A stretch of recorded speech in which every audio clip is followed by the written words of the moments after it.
He needed a large convict workforce. So in 1817, he ordered the construction of the Hyde Park Barracks to house them. His architect was the man in the smaller portrait.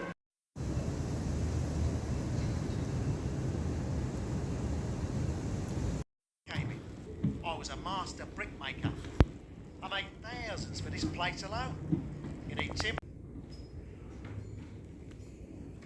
You can talk about your carpenters, you can talk about your brickies, but none of them can do anything without me, the humble blacksmith. Hammers, axes, files, mess of it.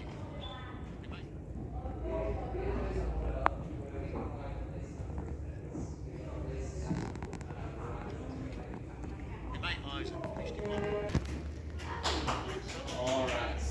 Now, when the convicts lived here, each of these rooms were filled with hammocks.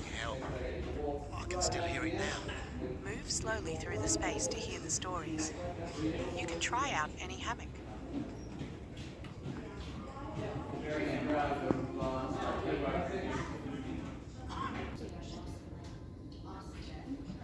Depends what it is. Sometimes it's something that I might be able to learn about myself behind the evidence or the artifact or the acceptance. So sometimes we're just not sure, and we do the best that we can to keep it.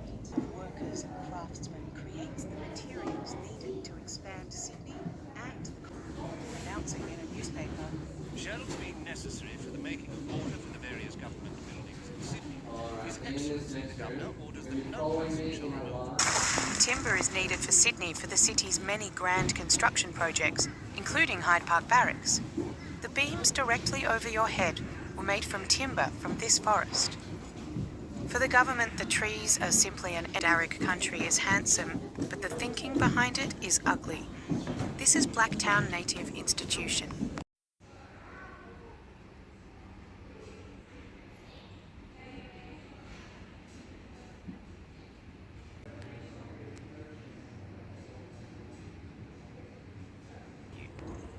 You broke rocks in your irons.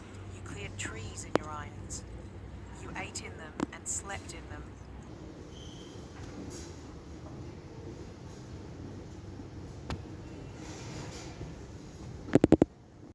Samson received 50 lashes for stealing a pair of shoes.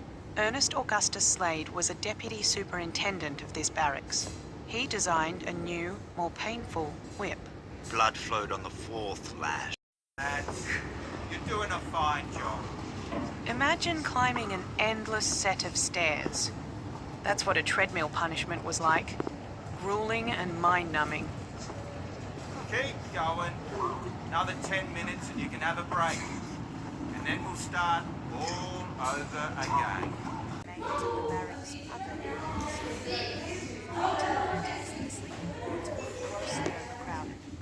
For every 70 men sleeping in hammocks, there might be 70 on the floor. From time immemorial, the Wirrarai tribe of the Gamilaroi have lived on country in northern New South Wales. Ilambu Wandagu, Lai, Dimba, Molumbarai, Guni. Ila, Mari, Wanda, Bomala. Take a close look at the models to explore how convict labour was transforming Sydney in the 1820s. Through the 1820s, encouraged by the government, Europeans went further and further into Aboriginal, and in January 1848, the Hyde Park Barracks ceased operation as a convict institution. Over 29 years, around 50,000 of the 80,000 convicts transported to New South Wales had passed through its gates.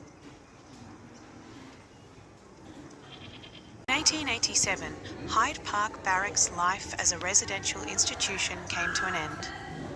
These thousands of clay pipe pieces are just some of the fragments left behind by the barracks' many residents, convicts, immigrants, and asylum inmates.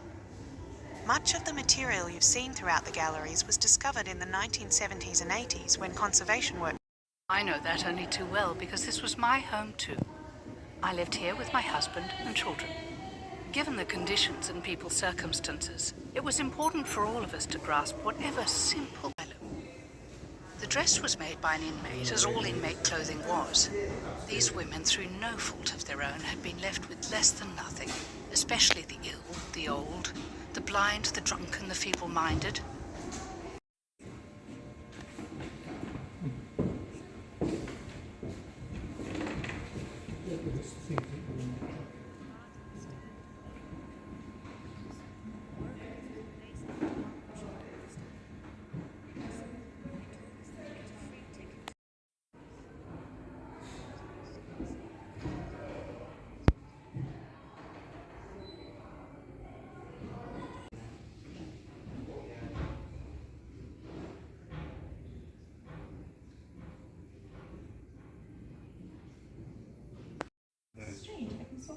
No, it's fine. I read it. So I just wanted to tell you so that someone else did.